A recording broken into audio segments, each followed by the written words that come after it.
¿Qué tal amigos de Conciencia Galáctica? Bienvenidos al canal una vez más. Me alegro mucho que estén ahí acompañándonos en otro capítulo de información sobre el evento de Ascensión. En esta ocasión seguimos con la segunda parte de este programa sobre preguntas y respuestas de la comunidad a propósito de las inquietudes que genera este evento, ¿no? El evento este de Ascensión. Así que vamos a proceder y a seguir con la siguiente batería de preguntas. Saben ustedes que este es el segundo programa sobre preguntas y que el anterior lo pueden encontrar en el canal con varias preguntas más. Dos de las preguntas que mayor número de inquietud o mayor número de miembros de la comunidad han tenido son una que ya contesté en el capítulo anterior, que es cuándo va a suceder. Muchas preguntas sobre cuándo, cómo detectarlo, cuándo va a ser, cómo predecir el evento de ascensión. Y la segunda pregunta con mayor número de personas, que la han cursado un mayor número de personas, sería la de cómo sobrevivir a los 3 días de oscuridad y de alguna manera cómo actuar, qué se puede esperar durante ese ciclo, ¿no? Durante ese periodo de los 3 días de la oscuridad. Bien, así que vamos con las preguntas. Muchos miembros de la comunidad de Conciencia Galáctica, como acabo de decir, han hecho preguntas relativas a cómo proceder y sobrevivir en el tramo temporal de los 3 días de oscuridad, haciendo alusión a diferentes aspectos del día a día de los mismos. Por ejemplo, María Jesús, José Luis Lois Palicio, Celia Violeta Zarco y algunos compañeros más han hecho preguntas sobre, por ejemplo, si al tener toda la casa cerrada, porque recuerden ustedes que se comentó en el programa anterior que había mucha gente que preguntaba si había que tener toda la casa cerrada, si había que bloquearlo todo, sellar todas las ventanas, etcétera, ¿no? Y hay preocupación sobre si al tener toda la casa sellada, por ejemplo, las velas, sería el medio para utilizar, el medio de iluminación, si las velas consumirían todo el oxígeno y podría ser peligroso, ¿no? Más preguntas sobre si las pilas funcionarían, entendiendo por esto que como es un evento electromagnético y en teoría iba a estropear o iba a poner dificultades para utilizar cualquier elemento eléctrico, pues hay dudas sobre si las pilas funcionarían o no una vez pasado el evento, ¿no? También sobre si hay que sellar todas las entradas de la casa o cualquier rendija, o sobre si las entidades de cuarta dimensión solo se verían en la calle o también en casa. Bueno, he hecho una batería de preguntas porque ahora voy a proceder un poco a explicar lo que yo he deducido de toda la información que hay en internet y de la información que podemos encontrar de manera abierta y pública, ¿no? Es decir, las preguntas recurrentes sobre cómo sobrevivir, este tipo de batería de preguntas son las preguntas recurrentes sobre cómo sobrevivir en esos 3 días de oscuridad y cómo organizarse para pasarlo lo más preparado posible. Cómo cocinar, por ejemplo, si no hay energía, hablando evidentemente de la gente, de las personas que tengan vitrocerámica. Cómo afrontar las frías temperaturas, puesto que también hemos comentado que al no llegar el sol, pues se podrían producir temperaturas glaciales, también se había comentado dentro de toda la información. Cómo afrontar la falta de agua si trabajamos o funcionamos con hidrocompresores en casa, por ejemplo, ¿no? Y cuando los hidrocompresores evidentemente son eléctricos y no funcionarían, etcétera, etcétera, ¿no? Bueno, ahora voy a comentar una serie de cosas en donde englobo un poco todas estas cosas, todas estas preguntas que les he comentado. Bien, lo primero que habría que decir para tranquilizar a la comunidad en general es que, por suerte o por desgracia, las supuestas condiciones de vida que nos encontraríamos en estas circunstancias en realidad no difieren demasiado de otros momentos históricos de crisis que ha habido a lo largo de la historia. Y evidentemente mucha gente ha sobrevivido a estos procesos históricos y de hecho se ha sobrepuesto, ¿no?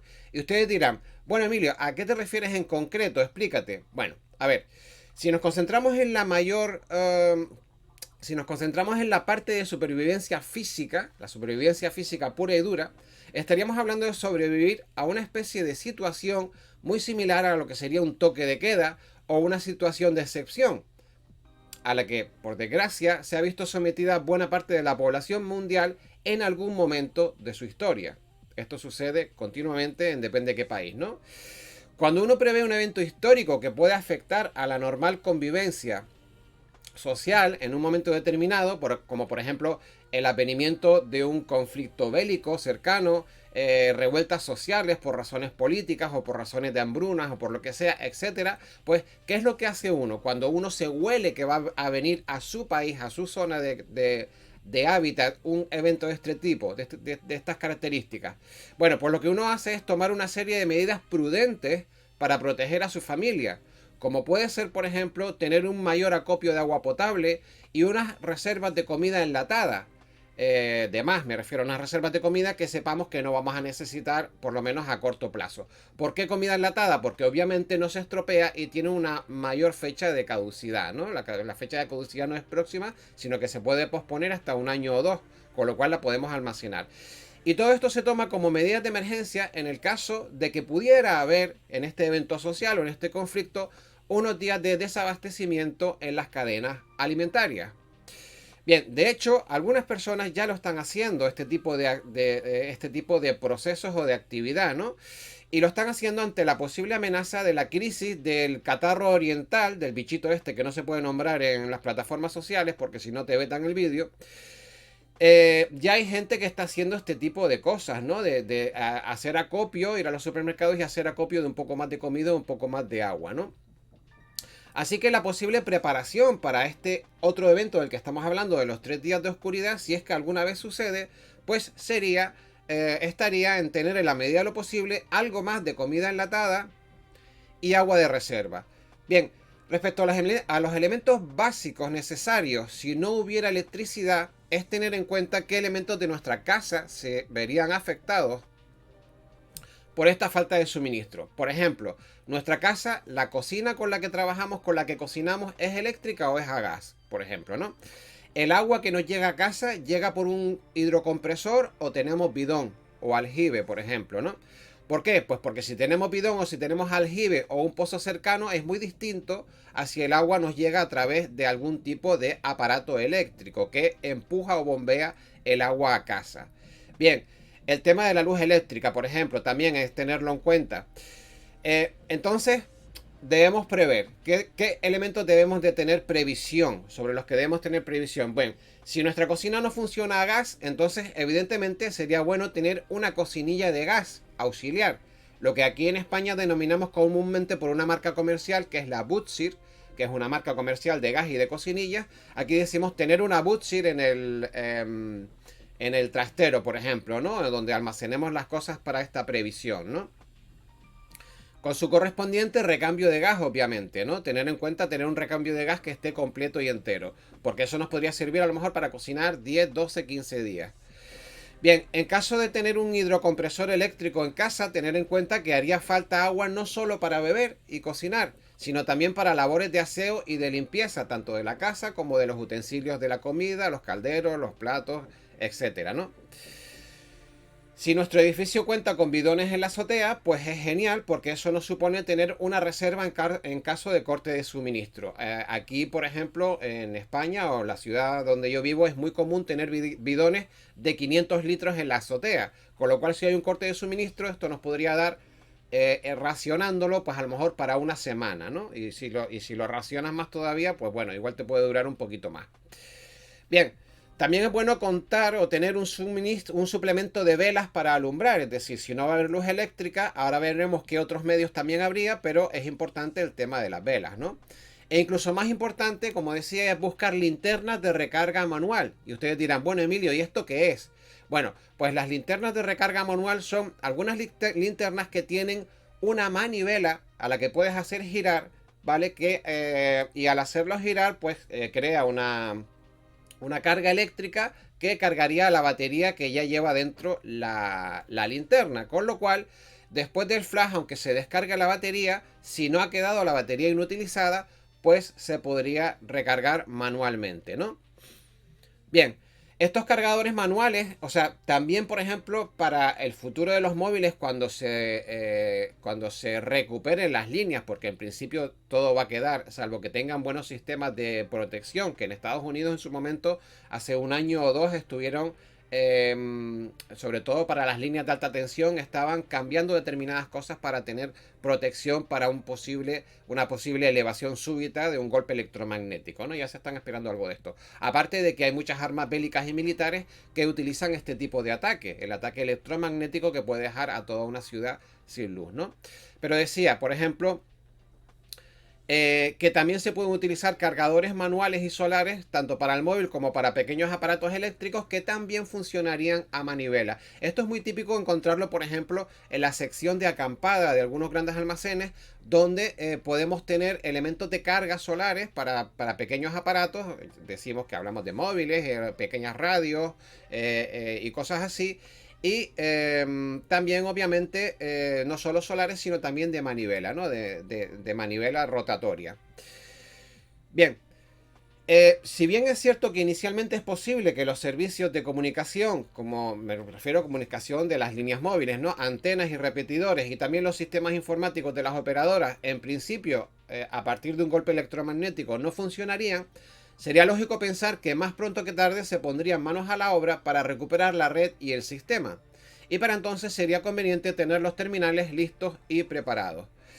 ¿A qué me refiero con esto? Que, bueno, que si no se ha estropeado la batería del móvil y no se ha estropeado el móvil propiamente dicho por la propia descarga, si es posible, a través de estos cargadores manuales se podría recargar la batería y entonces tenerlo operativo para cuando el sistema de comunicación estuviera otra vez en pie, ¿no? Bien, evidentemente, señores, sería muy largo entrar a desarrollar todos los detalles sobre cómo prepararse para un evento de estas características. Hablamos de un evento de aislamiento social, de estallido social o bélico, de desastre natural masivo, que sería lo más parecido a el tema de los 3 días de oscuridad y a este flash electromagnético, ¿no? ¿Y por qué sería complicado? Bueno, porque tendríamos que entrar en múltiples factores, como por ejemplo, si hablamos de temas sanitarios, pues cómo preparar un botiquín, o sobre tener repuestos sobre medicamentos para enfermedades crónicas, que este es un tema muy importante. ¿Por qué es importante? Es importante porque si cualquiera de ustedes sufre de algún tipo de enfermedad que necesite, como cuestión de vida o muerte, un tipo de medicamento pues continuado a lo largo del tiempo, está claro que podría haber falta de suministro, podrían estar los comercios y las farmacias cerradas, podría haber evidentemente fallas de distribución, porque a lo mejor las líneas de distribución, los camiones, las furgonetas no funcionan, todo se paraliza, y entonces es interesante que tengan repuestos o que tengan dosis extras, como para un mes, por ejemplo, para temas crónicos, ¿no? Bien. Eh, Vale, hablamos por ejemplo de temas como diabetes, como tiroides y como hipertensión, por ejemplo, que son tipos de enfermedades, son tipos de personas que utilizan medicación continua. Bien, ¿qué más detalles habría que tener en cuenta? Pues por ejemplo, llenar el depósito de combustible por si falla en la gasolinera. Eso es algo que podrían ir haciendo ya. Vamos a ver, yo quiero que entiendan que estoy contestando a estas preguntas porque me las han preguntado de manera múltiple, no porque yo crea que esto va a suceder así, ni porque quiera crear un vídeo de alarmismo. Cualquiera que vea este vídeo estará pensando, Dios mío, Emilio, estás ayudando a ejercer la histeria colectiva, diciéndole a la gente que tiene que poner gasolina en el coche, que tiene que guardar tanta agua, que tiene que guardar tanta comida. No, no es mi intención crear un vídeo alarmista, no es mi intención que en los comentarios me pongan a parir diciendo que con esto lo que estoy ayudando es a bajar el nivel de vibración del planeta. No, estoy contestando una serie de preguntas que me han hecho reiteradamente y que me parecería una falta de respeto no contestar, porque realmente hay mucha gente preocupada por este capítulo, por esta parte de cómo sobrevivir a un evento de estas características, y que lo que estoy diciendo ahora puede servir para una revolución social, puede servir para cualquier tipo de evento que de repente nos veamos en unas condiciones de vida que no son las normales y que a lo mejor necesitamos, digamos, no voy a decir la palabra sobrevivir, porque eso sigue siendo algo que genera baja vibración. Necesitamos, digamos, que aguantar el tipo durante 10 o 12 días en nuestra casa y luego para luego seguir con nuestra vida, pero que esto sucede en muchos sitios en otros países, ¿no? Donde hay levantamientos sociales y donde pues no llegan las condiciones normales de vida, agua, luz, electricidad, medicamentos, etcétera, ¿no?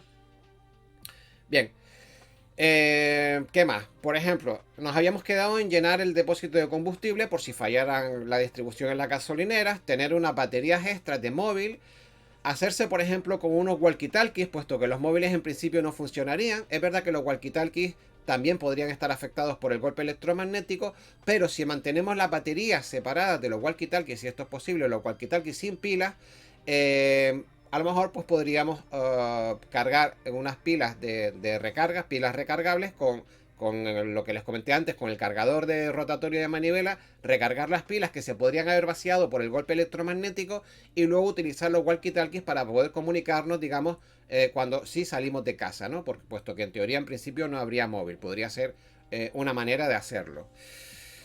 Bien, y también obviamente observar algunas medidas de seguridad extra con respecto a nuestra casa. ¿Por qué? Porque es posible que cuando se dan este tipo de eventos la gente se altera mucho, la gente pueden haber determinadas sublevaciones sociales, pueden haber problemas de gente entrando a las casas para la posibilidad de buscar comida, si no han hecho el acopio de comida suficiente, o cualquier tipo de este tipo de sublevación social sobre las que no quiero ahondar, ustedes ya se las pueden imaginar, para evidentemente, como digo, no aportar más baja vibración. No estamos hablando de estar preparado, no estamos hablando de tener miedo o psicosis, ¿no? Bien, y de hecho, si ustedes desean más información sobre este tipo de preparación para estos tipos de eventos, hay multitud de páginas dedicadas a este tipo de cosas y que venden multitud de productos para estar preparados para este tipo de eventos. Y hablo de que hay muchas páginas que venden comidas de tipo raciones militares o que venden grupos electrógenos independientes que funcionarían con gasolina, a través de los cuales ustedes podrían producir electricidad, y otros temas también incluso a nivel más profesional, ¿no? Mi opinión personal es que sí, debemos estar preparados, pero que la precaución no nos debe llevar ni al alarmismo ni a la psicosis. Es sencillamente ser prudentes y tener un poquito, tener una estantería, un sitio, un pequeño hueco de un armario dedicado a tener un poquito más de provisiones y tener un botiquín en condiciones y poco más, ¿no?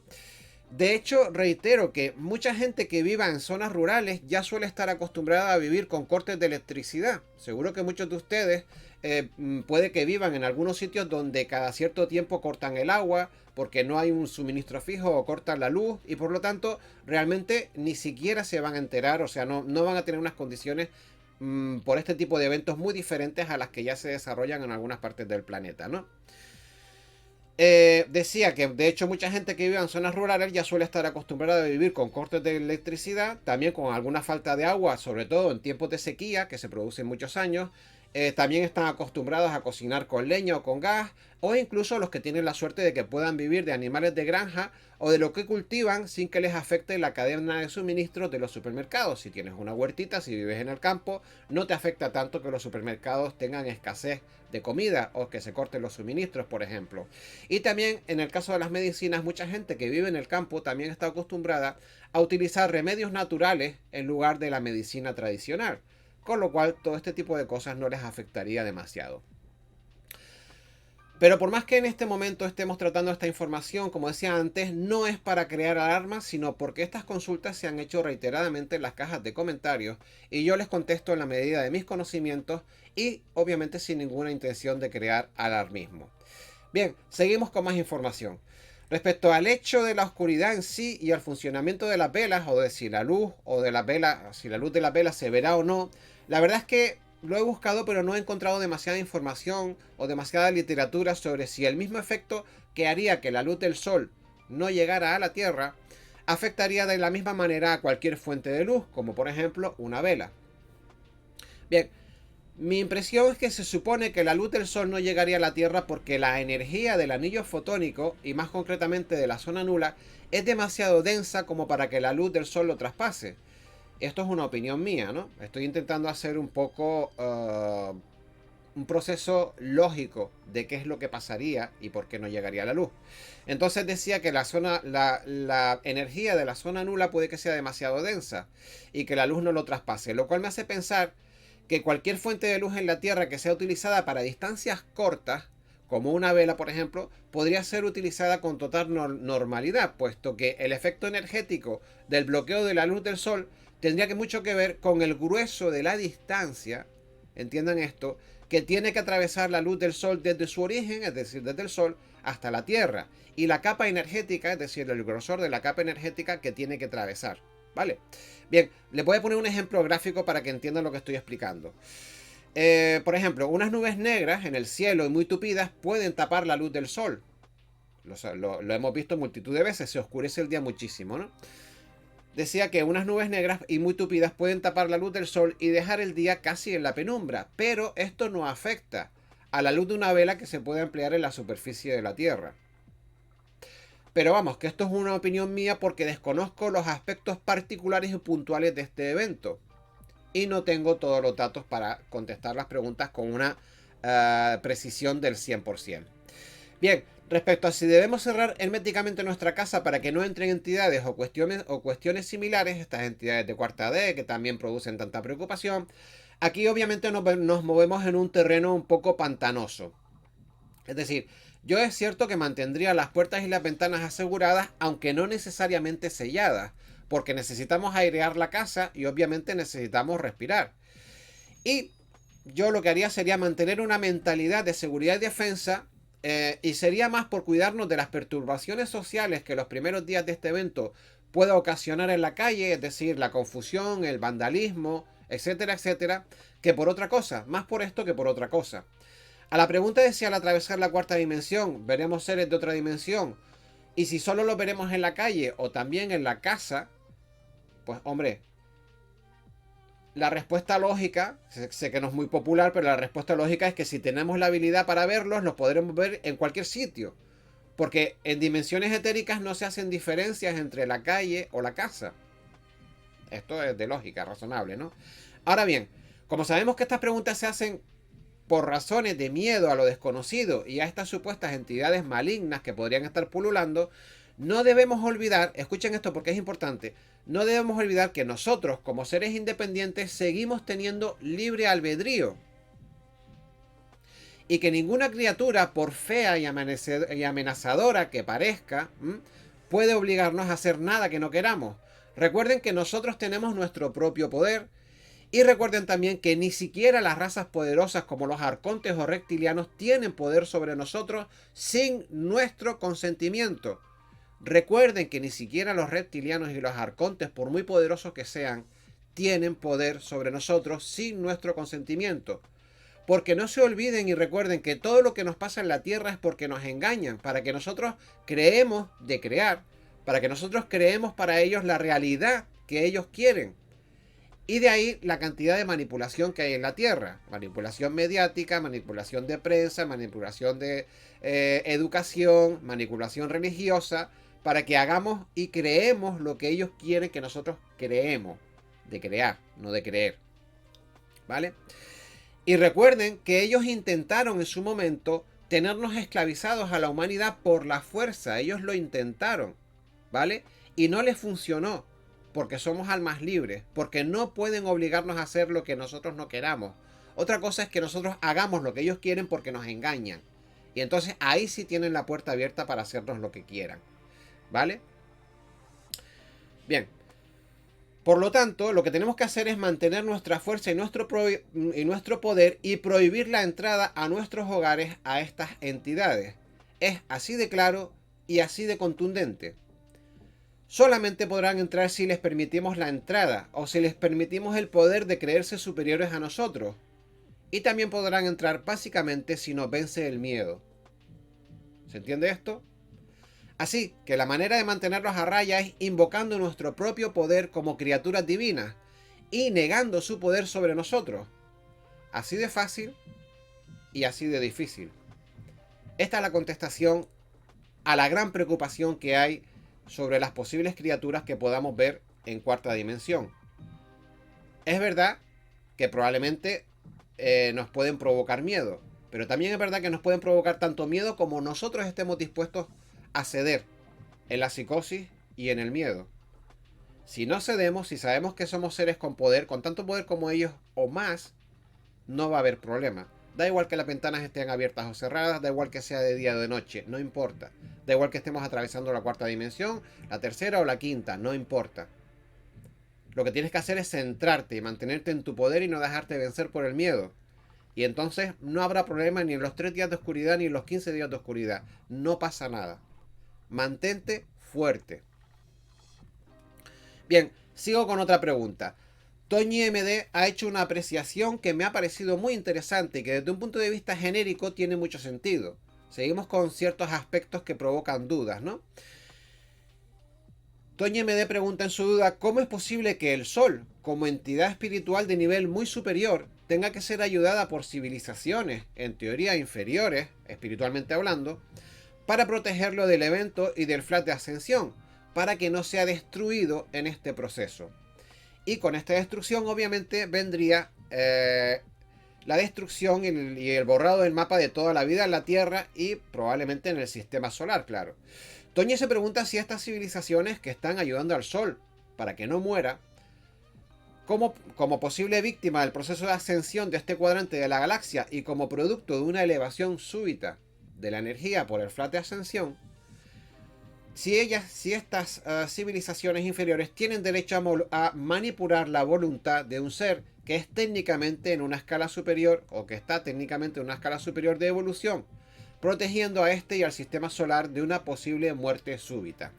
Es una pregunta muy interesante que cuando la leí en los comentarios dije, esto tenemos que buscarle. Al principio, después me puse un poco a procesar y a pensar, ¿no? Porque tiene mucho que ver con la metafísica y con las leyes universales y puedes correlacionar información. Pero es muy interesante el punto de vista de Toñi. Bien, digo, la verdad es que esta pregunta, muy interesante desde el punto de vista ético, es muy interesante desde el punto de vista ético y espiritual. Esta cuestión hace referencia al hecho de que supuestamente las civilizaciones, aquí pongo un poco en antecedentes de la pregunta, ¿no? Y digo que hace referencia al hecho de que las civilizaciones extraterrestres que nos rodean están haciendo importantes esfuerzos, según el relato de ellas, para que el planeta Tierra se mantenga con vida a través de este proceso de elevación de energías del sistema solar y del golpeo brusco de un posible flash energético que además podría activar una brutal llamarada solar o incluso la explosión del Sol. Entonces lo que plantea nuestra compañera Toñi es si es prudente o tiene sentido actuar sobre una entidad de nivel superior a la que se le supone o se le presupone un nivel de sabiduría y conocimiento espiritual infinitamente superior al nuestro o al de las civilizaciones de 5D. Tiene sentido, ¿no? Bien, aquí viene mi respuesta según mi forma de pensar, según mi proceso de pensamiento, ¿no? Mi reflexión. Bien, lo primero que quiero decir es que me sorprendería mucho, por un lado, que si estas civilizaciones que nos rodean son realmente avanzadas en su nivel espiritual, dudo mucho que cualquier actuación que estén desarrollando lo hagan sin haber pedido permiso a la fuente universal, por un lado, es decir, que esto siga un plan que de alguna manera provenga de la fuente universal, o como mínimo le hayan pedido permiso al ser espiritual que gobierna el sistema solar, que puede ser que sea el propio logo del Sol, del que estamos hablando, ¿no? Es decir, que estas civilizaciones de quinta densidad, en teoría, tienen un conocimiento espiritual suficiente como para saber que prácticamente todo lo que existe en el universo tiene respaldo en un ser espiritual de una determinada evolución. Y lo mismo que aquí en la Tierra hay muchas personas que a la hora incluso de comer fruta o de coger un fruto del árbol o de arrancar una lechuga, le dan las gracias a la supuesta entidad que generó o que podría estar detrás de esa lechuga o de esa fruta o de ese manzano, pues evidentemente yo entiendo que las entidades o las civilizaciones de 5D probablemente para de alguna manera manipular la voluntad de un ser superior le hayan pedido, más que la voluntad, manipular un evento que podría cambiar el destino de un ser superior, lo hayan hecho a través de, evidentemente, de la consulta al propio ser, ¿no?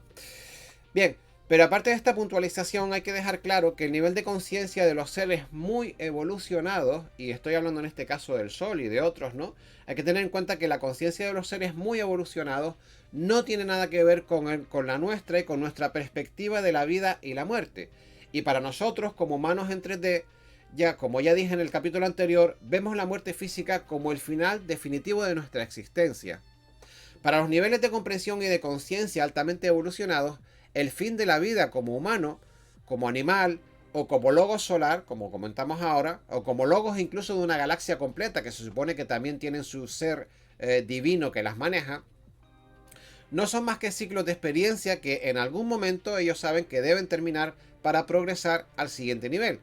El Logos solar entendemos que es una entidad que quizás conoce o reconoce que su ciclo comenzó hace X miles de años y que su destino pueda estar en finalizar cuando llegue este flash solar.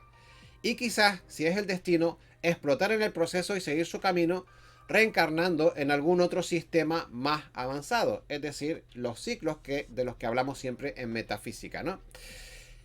Al Logos del Sol, en su infinita comprensión del mecanismo del universo, probablemente no le preocupe si su ciclo de vida está a punto de terminar y si con ello se lleva por delante la vida de todo el sistema solar.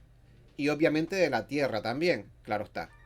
Claro, esto a ustedes les puede rechinar muchísimo, ¿no? Esto puede sonar muy cruel y muy impopular, pero no es más que la comprensión del funcionamiento que está perfectamente descrito en las enseñanzas de los grandes maestros de la metafísica, como por ejemplo Hermes Trismegisto. ¿Y de qué hablamos, Emilio? Pues bueno, muchos de ustedes ya lo habrán reconocido. Obviamente Hermes Trismegisto habla de los principios o leyes universales, de los cuales uno de ellos habla del flujo y el reflujo de los acontecimientos. ¿Saben cuál es, verdad? Muchos de ustedes saben cuál es la ley del flujo y del reflujo. Hablamos de la ley del ritmo. Y lo que significa al fin y al cabo es que el universo gana experiencia a través de continuos ciclos que comienzan y acaban de una manera infinita, en un bucle infinito de evolución. Bien, entonces, ¿qué sucede? Pues sucede que cuando uno acepta esto y confía en que el diseño del universo es infinitamente más sabio de lo que una limitada mente puede concebir, entonces se da cuenta que cada vida es una obra de teatro. Vamos a hacer un paralelismo ahora, ¿no? Cada vida es una obra de teatro que tiene su principio y tiene su fin, y que al igual que cada actor se va a su casa después de interpretar cada función de diario y tiene una vida propia, que evidentemente es ajena e independiente a los personajes que acaba de interpretar, pues de igual manera los seres evolucionados entienden que entre función y función, que el paralelismo sería entre vida y vida, está la vida verdadera. Aquella que te permite ver quién eres en realidad y que se sale fuera de los corsés del estereotipo del personaje al que estás representando en cada función en donde te integras. Por ello, cuando la función termina y cambia la obra de teatro, nadie llora por los personajes que se abandonan, me refiero a los actores, sino que se sonríen por los nuevos personajes que habrán de interpretar en las futuras obras nuevas y que les permitirán vivir sensaciones nuevas y obtener aprendizajes renovados. Imaginen si la muerte de nuestras culturas, en lugar de suponer un gran trauma por la desaparición de un ser querido, se interpretara como la posibilidad de nacer a una nueva experiencia de ese ser que ha desencarnado. Imagínense que en vez de llorar por él porque ya no nos va a acompañar más, estuviéramos felices y montaríamos una fiesta por entender que ese ser tiene la posibilidad ahora de comenzar una vida nueva, un nuevo ciclo de experimentación vital, y no que se interprete como el fin del mundo o el final definitivo de todo. Los funerales, en lugar de ser obviamente un mar de lágrimas, serían más bien una fiesta, ¿no creen ustedes? Si tuviéramos esa orientación de pensamiento, esa filosofía metafísica. Es interesante el punto de vista, ¿verdad? Bueno, pues damos aquí por finalizado en este punto toda una saga de capítulos referidos a el famoso evento de ascensión que hemos estado hablando durante 5 capítulos, ¿vale? 5 programas, y a la entrada en el cinturón fotónico. Bien, entiendo que al ser un tema bastante desconocido y novedoso, genera toda una retahíla interminable de dudas y de inquietudes. A través de estos 5 programas espero haber ayudado a arrojar luz a buena parte de ellas. Ya soy consciente de que contestar a todas las dudas es casi imposible. Por un lado por falta de tiempo, por otro lado por falta de datos fiables, como para saber con certeza qué va a pasar en cada aspecto de este evento, ¿no? De hecho, una compañera de la comunidad comentó con bastante acierto que este proceso de los 3 días de oscuridad, podría ser similar al famoso evento Carrington que sucedió en el año 1859, en el que una llamarada solar embistió la magnetosfera de la Tierra y produjo un apagón global, que ciertamente en aquella época no afectó tanto socialmente al planeta, puesto que por ese entonces la mayoría de las casas pues no tenían electricidad. Evidentemente hoy la cosa sería bastante distinta porque, para bien o para mal, todos somos tecnodependientes, es decir, todos dependemos de la tecnología en muchos aspectos de nuestra vida. Para una mayor información sobre las medidas a tomar para eventos como este, existen los grupos que son llamados en inglés los preppers, y que en español sería algo así como los preparacionistas, que dedican muchas horas de su tiempo a estar organizados para una gran catástrofe y estudiar las cosas necesarias en todos los ámbitos de un posible evento social de tipo restrictivo, bien sea una guerra, un huracán, un gran terremoto o cualquier cosa parecida a, digamos, entre comillas, al día del juicio final, que es para lo que ellos se preparan, ¿no? Existen, como digo, diversas páginas y foros que tratan estos temas para los que tengan una preocupación extrema por este evento y deseen buscar más información. Para los demás, solamente les comento que se trata de ser solo prudentes y tomar algunas medidas precautorias que nos permitan mantener la casa en pie durante una semana o 10 días aproximadamente. Con eso, en principio, mi impresión es que sería más que suficiente. Así que bien, amigos, hasta aquí este capítulo de hoy. Espero que la información del programa haya sido de su agrado. Como siempre les digo, si ha sido así, estaría muy bien que nos regalaran un like y que compartieran este vídeo en las redes sociales con aquellos grupos que puedan tener interés en este tipo de contenido. Recuerda suscribirte si no lo has hecho aún y, como siempre, activar la campanita para que te lleguen, la campanita de los avisos para que te lleguen los vídeos. Y por mi parte nada más, desearles como siempre que tengan una muy feliz semana y emplazarles a vernos en el próximo video programa. Un abrazo grande y hasta la próxima. Chao.